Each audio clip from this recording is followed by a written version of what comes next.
Abuja, the heart of Nigeria, is a city that carries the weight of power and authority. The grand buildings, the quiet estates, the guarded gates, everything speaks of control, safety, and order. Yet, in the dead of night on a late September morning in 2025, that illusion was ripped apart. In the neighborhood of Katamp, fear swept through walls that once promised security, and within those moments, a rising star's light was suddenly snuffed out.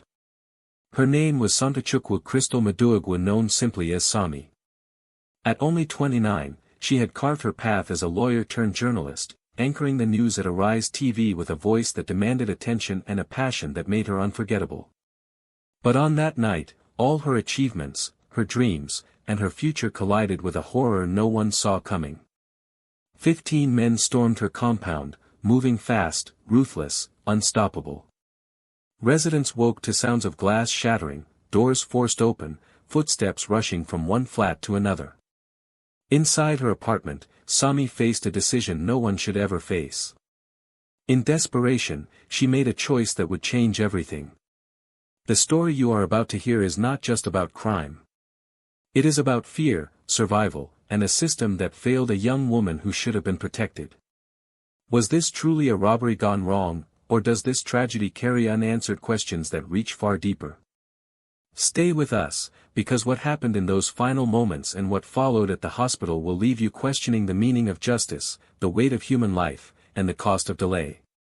Before we begin, make sure you subscribe and turn on notifications, because this is one true crime story you won't want to look away from.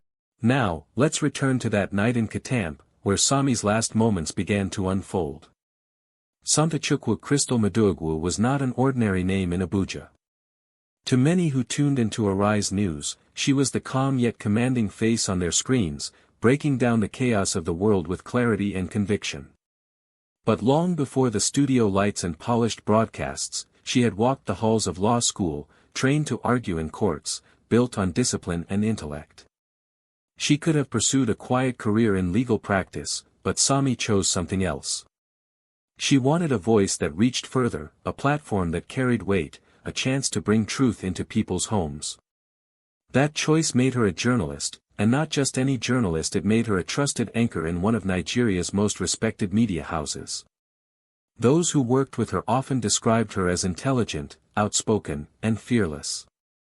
She carried herself with the confidence of someone who believed deeply in the stories she told, yet behind her sharp delivery was a warmth that drew colleagues and viewers alike.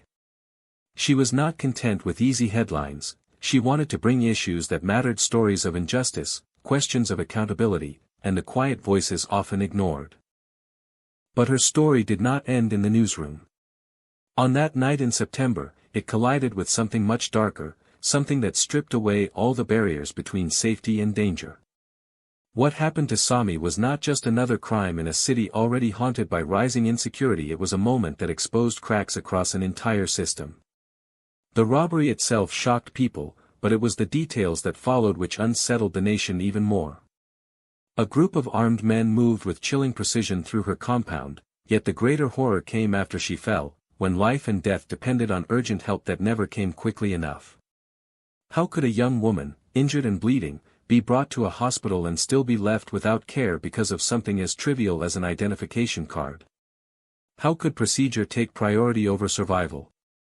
When the news broke, it set off waves of outrage. Media houses across Nigeria carried the story with grief and fury. Journalists who had once sat beside her in the newsroom were now mourning her in shock. Social media filled with anger, disbelief, and questions no one seemed able to answer. And from the highest office in the land, the president himself was forced to respond, demanding that the police bring justice, demanding that the killers be found. But in a country where justice often moves slowly, what would that mean for Sami? Her death was more than a statistic, more than another crime headline. It became a mirror, reflecting the fear that if someone like Sami, educated, accomplished, known, could be left vulnerable and helpless, then what did that mean for everyone else? And yet, even as tributes poured in and investigations were promised, the air grew thick with suspicion. Was it really just 15 men, breaking into homes for money and valuables, or was there something more hidden behind that night of terror? Did Sami simply fall victim to chance, or was there a reason her story ended the way it did? That is the shadow that lingers over this case. And the deeper we go, the harder the questions become. To understand the weight of this case, we must know the people whose names and lives became tied to it. At the center is Somtochukwu Christelle Maduagwu, remembered by many as Sami. She was not just another face on the screen, she represented the new voice of Nigerian journalism, young, sharp, and fearless. Viewers had come to trust her steady tone, colleagues had come to respect her drive, and her family had come to see her as the pride of their generation. Sami's career was still climbing, her story far from complete, but on that night in Katamp, it came to a halt so sudden that the shock has still not faded. Opposite her, faceless in the shadows, stood a group of men 15 in number, according to those who survived. No names, no familiar faces, no public identities. They moved like they had done this before, quick, ruthless, leaving nothing untouched. They were not random in their terror. Witnesses said the gang slipped through the compound in silence first, then burst into each flat in a storm of violence. 18 apartments broken into in less than half an hour.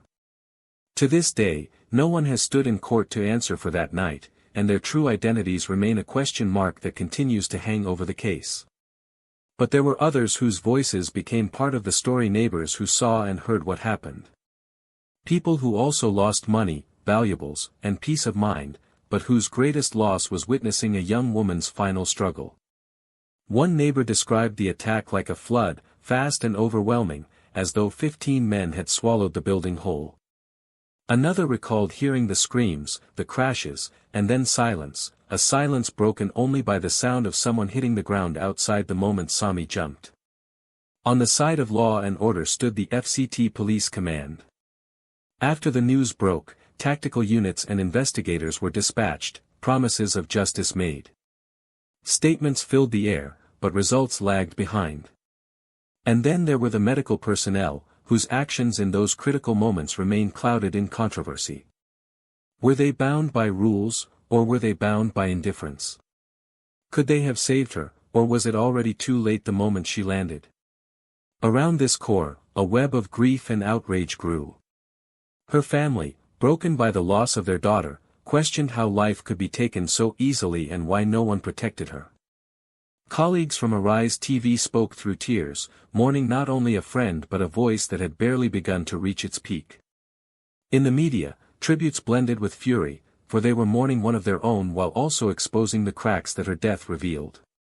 All these players, the victim, the faceless attackers, the silent neighbors, the slow authorities, the hesitant medical staff, and the grieving family together form the lines of this story. And as each line unfolds, the questions grow louder. How did 15 armed men sweep through 18 homes without resistance? Why was there no alarm, no warning, no protection in a city meant to be safe?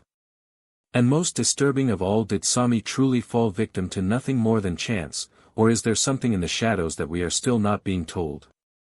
Katamp was never the kind of neighborhood where residents thought of danger first.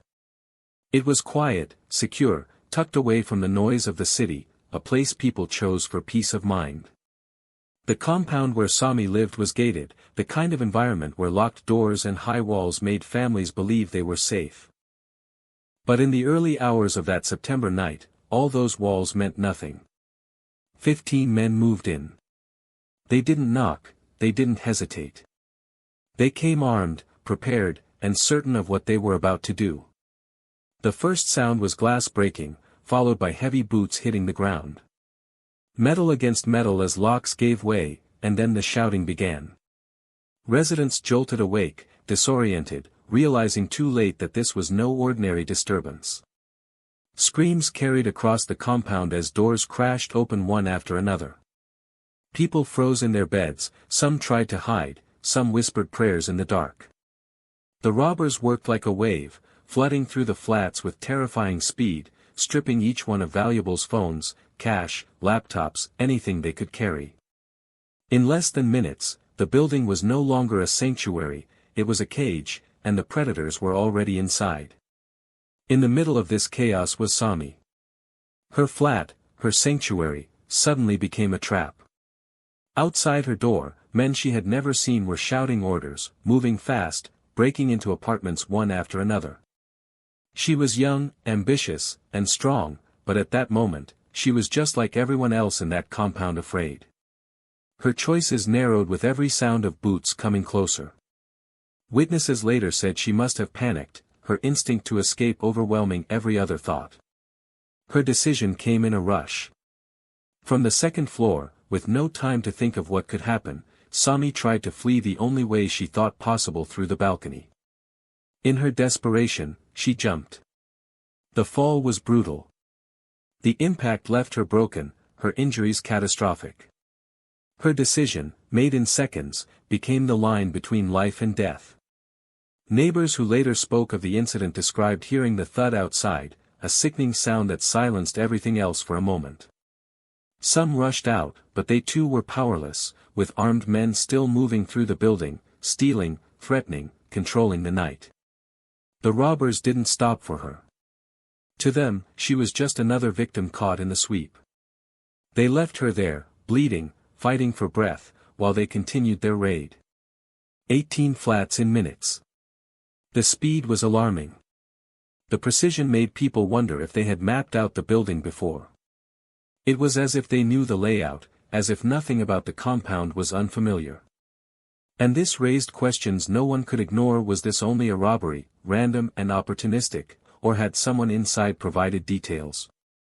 Had Sami, for reasons no one can yet explain, been a target that night? When the gang finally slipped away, they left behind more than stolen goods. They left behind fear so deep that no wall could hide it again. And they left behind Sami, lying at the bottom of her own balcony, the brightest part of her life fading into the darkness of that night. But the most haunting question of all was not about the fall, not even about the men who caused it. The question that continues to gnaw at everyone who followed this case is this: what if that fall was not the end? What if Sami's life could still have been saved, but what came next sealed her fate more than the jump ever did? The neighbors who had seen her fall were the first to act, rushing down the stairwell, barefoot, clutching phones and flashlights as they gathered around her crumpled body. Some swore they still saw movement, faint gasps of breath, her chest struggling as though life itself was trying to hold on. There was no time to wait for an ambulance. Shouts tore through the night as they flagged down passing cars, begged for help, and finally bundled her into the back seat of a dusty sedan. The tires screeched against the quiet road of Katamp as the car sped toward the nearest hospital. Everyone in that vehicle hoped she could still be saved, that her fall had not been final. But the night was only beginning to reveal its cruelest twist. When they arrived at the hospital, panic met cold hesitation. Nurses at the reception counter demanded for her identification, asked who she was, if there was a police report. Precious minutes drained away as whispers filled the corridors. Who is she? Is she a victim of crime? Can we admit her without papers?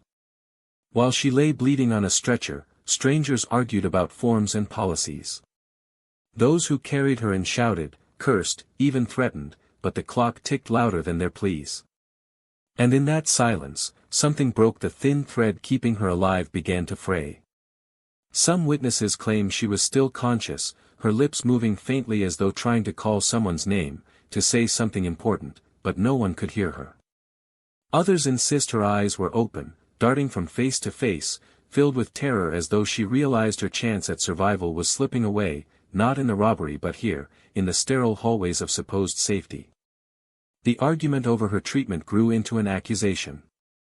The staff said they could not risk taking in a patient without documentation, that their hands were tied. But the crowd outside the emergency room swelled with fury. Calls were made to relatives, to journalists, to anyone who could break through the wall of delay. Still, her body weakened, her breath slowed, and what was left of her strength drained onto the white sheets beneath her. By the time a doctor finally stepped forward, summoned by the noise, the damage was done. His glance was clinical, detached, as he shook his head. To the neighbors who had carried her from the pavement, it felt like betrayal, as if they had delivered her to a place that had chosen rules over compassion. Questions began to spread faster than the truth. did the hospital's hesitation kill her more than the fall itself? Could timely treatment have stitched her broken body back to life? News of her death traveled with speed, carried on social media by those who had witnessed the night firsthand. Anger rose like wildfire. Commenters flooded timelines, shouting the same question: how could a dying woman be denied help in her final moments? Politicians, activists, and journalists began circling the story, each detail darker than the last, each allegation sharpening public outrage. Was it negligence? Corruption? Or simply a system built so poorly that humanity itself had no place in it? Her family, when they arrived, found themselves trapped between grief and rage. They wanted answers why no one tried harder, why procedures outweighed mercy. The hospital released its own statement, carefully worded, claiming everything possible had been done. But neighbors swore otherwise, eyewitnesses spoke to reporters, and soon the whispers turned into a storm. The country itself seemed to take sides. Some said she had been doomed the moment she leapt. Others were convinced that the true crime was not the robbers or the fall, but the refusal to save her when she needed saving most. And buried beneath all this chaos lingered a brutal thought: if Sami had been someone else, someone powerful, someone known, would she have walked out of that hospital alive? Or was her fate sealed simply because her name and her face meant nothing to the men behind the desk? The outrage refused to die down. Streets buzzed with debates, online spaces filled with protests, but one question clawed deeper than the rest, refusing to be silenced: was Sami Maduagwu killed by armed robbers in Katamp, or was she killed by the very system meant to save her? The city woke the next morning to a storm of anger, disbelief, and fear. Katamp, once whispered about as one of Abuja's safer corners, was now painted as a hunting ground. The streets hummed with rumors, each one more chilling than the last. Within hours, the FCT command announced the launch of tactical and anti-robbery units, officers in black gear patrolling roads, checkpoints springing up like scars across the capital. But the public was not satisfied. People wanted answers, not just sirens. They wanted to know who the men were that stormed into homes like shadows, who left broken glass, stolen lives, and a young woman's body behind. The first reports from police painted a vague picture: 15 men, heavily armed, moving like a well-drilled unit, striking fast, vanishing even faster. Witnesses described their faces hidden under masks, their voices sharp and commanding. They didn't waste time. They forced doors open with iron rods, shouted for money, slapped down anyone who hesitated, and stripped apartments of cash, phones, and jewelry. Some said they looked military, the way they moved, the precision with which they divided and regrouped. Others swore they were nothing but hardened criminals, too confident, too wild to be anything else. But every description left a hole in the story, a gap that made them feel less like men and more like phantoms. Then came the media. Arise TV sent their cameras, digging deeper, replaying shaky phone clips from that night, voices screaming in the background, the faint glow of torches cutting across dark staircases. They spoke to neighbors, to eyewitnesses, to anyone who would talk, and every account painted the same haunting picture of brutality and speed. Headlines blazed across the nation: young woman dies in Katamp robbery spree, FCT under siege, hospitals and the failure of compassion. Each story sharpened the nation's outrage, and soon the case was more than a robbery, it was a mirror of everything broken in the system. The uproar reached Aso Rock. President Bola Tinubu, pressed by both media fire and public fury, made his statement clear: there would be a thorough investigation, and justice would not be delayed. His words carried weight, but people had heard promises before. Would this one end differently, or fade into the long list of unsolved tragedies? Meanwhile, detectives moved in, trying to stitch together the chaos. They questioned the compound guards, who admitted they were outnumbered, unarmed, powerless against men wielding rifles.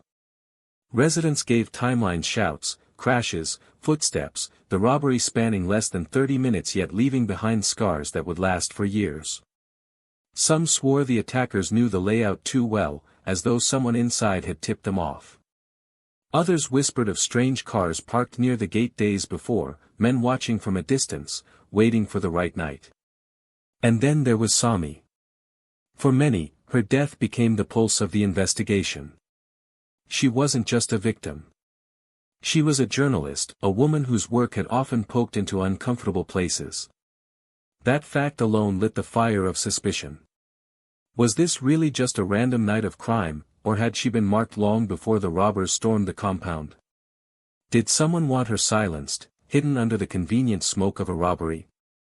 The thought gnawed at everyone who knew her.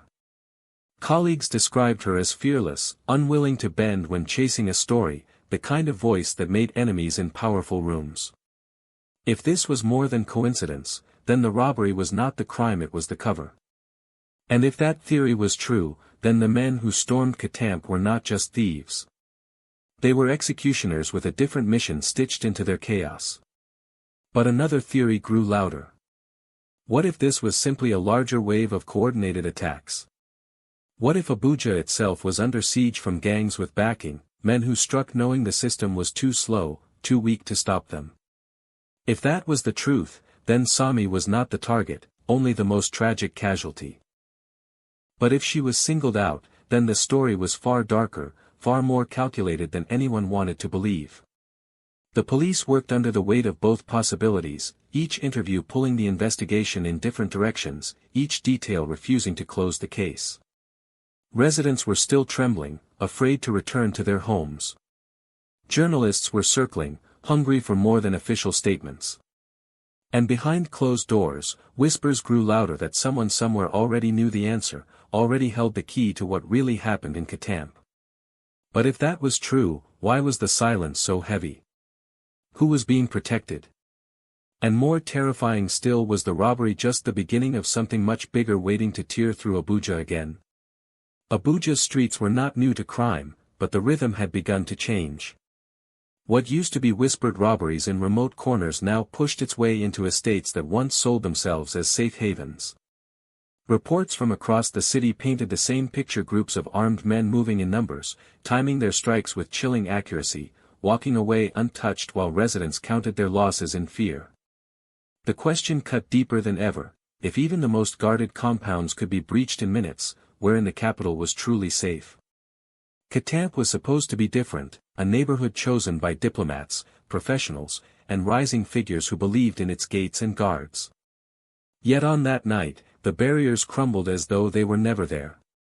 Residents began to question if the robbers really feared anything at all, or if they already knew the police would arrive too late, already understood that the system could never move fast enough to stop them. The peace people thought they had paid for now looked like an illusion, a fragile wall that could be kicked in at any moment. But even after the attack itself, another failure surfaced, one that burned more than the robbery. When Sami lay broken and bleeding, her neighbors carried her through the dark to the nearest hospital, desperate, begging for help.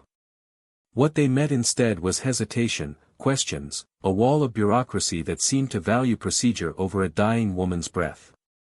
Reports claimed she was asked for identification, for proof, for things no one in that state could provide. And in those minutes of hesitation, hope drained away. For many Nigerians, this was not a new story. Time and again, headlines had surfaced of accident victims left untreated, of the sick turned away, of lives measured against paperwork instead of urgency. Families had buried loved ones not because doctors lacked the skill to save them, but because the system chose delay over compassion. Now Sami's name was added to that long, painful list. A name too well known, too loved, for the outrage to stay quiet. The anger spread beyond crime, it bled into every conversation about Nigeria's fragile safety nets. If hospitals could question before treating, then how many more would die unseen? If estates could be raided so easily, then how many were living under a false sense of security? And if the police could only arrive after the damage was done, then what was the true purpose of the uniforms and the promises? Her death was no longer only about a robbery gone wrong. It had become a symbol, a haunting reflection of a system stretched thin, cracked wide open, leaving citizens vulnerable from every side. Robbers who felt untouchable, hospitals that hesitated, authorities forced to chase shadows after the fact. It was a cycle that raised one brutal question. Was it really the robbers who killed Sami, or was it the very system meant to protect her life that delivered the final blow? Somtochukwu's death did not fade quietly into the stream of headlines that so often get buried under the weight of the next tragedy. Her story cut across Nigeria like a raw wound. Newsrooms that usually told other people's stories now turned inward, mourning one of their own. Journalists who had trained themselves to stay detached in the face of blood and loss found themselves breaking down live on air, their voices shaking as they demanded answers, as they begged for change. It was no longer just about reporting crime, it was about surviving it. Her colleagues at Arise TV spoke of her fire, of how she could walk into a newsroom and light it with her passion, of how she believed journalism was not simply a job but a duty to truth.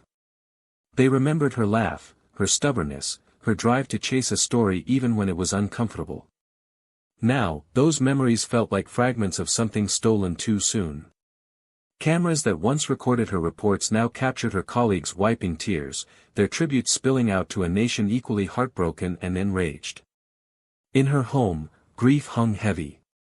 To her family, she was not just the anchor whose face Nigerians recognized, but a daughter whose presence filled the house, a sister whose dreams they had watched grow from childhood into something real. Now they were left with silence, with an empty chair, with questions no parent or sibling should ever have to ask. How could she survive the rigors of law school, the pressures of journalism, only to be cut down by a night of terror in her own home? Her death pushed more than mourning, it pushed confrontation. Journalists, activists, and ordinary citizens began to speak with one voice, demanding safer neighborhoods, demanding that hospitals rewrite their priorities so that saving a life would never again be delayed by something as small as a missing ID card. They called for action, not condolences, for laws that would ensure every victim received immediate care, no matter who they were or where they came from. Tributes flowed online, hashtags carried her name, and across Nigeria, people who had never met her lit candles, their small gestures forming a chorus of grief and anger. For many, she became more than herself. She became a symbol of every life cut short by crime and system failures. But even in the midst of mourning, a shadow lingered. If the outcry faded, if the promises slipped into silence, would her death end as just another name on a long list of forgotten victims? Or could her story truly spark the reforms she would have fought for if she had lived? Her story leaves us standing in front of questions that refuse to stay quiet. Was Somtochukwu truly a victim of chance, of being in the wrong place at the wrong time, or was her fate already written by the cracks in the very system meant to protect her? If a neighborhood guarded by walls and gates could be shattered so easily, what hope lies for the countless families living without such barriers? If a young woman with a name, a career, and a voice strong enough to reach millions could still be turned away in her most desperate moment, what does that say about the countless nameless others who suffer in silence every day? How many lives have been lost, not to the weapon in a criminal's hand, but to hesitation, to policies that value paperwork over pulse, to institutions that wait for identification while a heartbeat slips away? How many more will follow if nothing changes? And beyond the questions of hospitals and police, there is the deeper wound. What kind of society do we accept when justice comes only after tragedy, when outrage burns hot for a moment but fades before true reform takes root? Sami's death is not only her story, it is a mirror reflecting us all, showing the dangerous cost of indifference, delay, and broken trust. So we are left to ask ourselves, what will we do differently? Will her name remain a headline buried by time, or will it become the turning point where Nigerians refuse to let the cycle continue? And most haunting of all, if tomorrow it is someone you love lying at the mercy of the same system, will anything be different, or will the story repeat itself word for word? Thank you for staying with this story until the very end, for walking through the dark corners of that night in Katamp, for hearing the echoes of a young woman's final moments and the silence that followed. Stories like Somtochukwu's are not easy to tell, and they are even harder to hear, but they matter because they hold up a light to truths that cannot be ignored. Now I want to hear from you. Was this really just a robbery that spiraled into tragedy, or is there more hidden in the shadows, something that still hasn't been fully revealed, something that perhaps no official report will ever admit? Could her death have been prevented, Or was she always bound to be another name caught in the crossfire of crime and systemic failure? Share your thoughts in the comments, because your voice in this conversation is part of what keeps her story alive. If you want more stories like this, real cases told with honesty and depth, make sure you subscribe and turn on notifications so you never miss the next episode. Each story is different, but every single one asks the same question: what does it truly mean to be safe in a world where danger wears so many faces?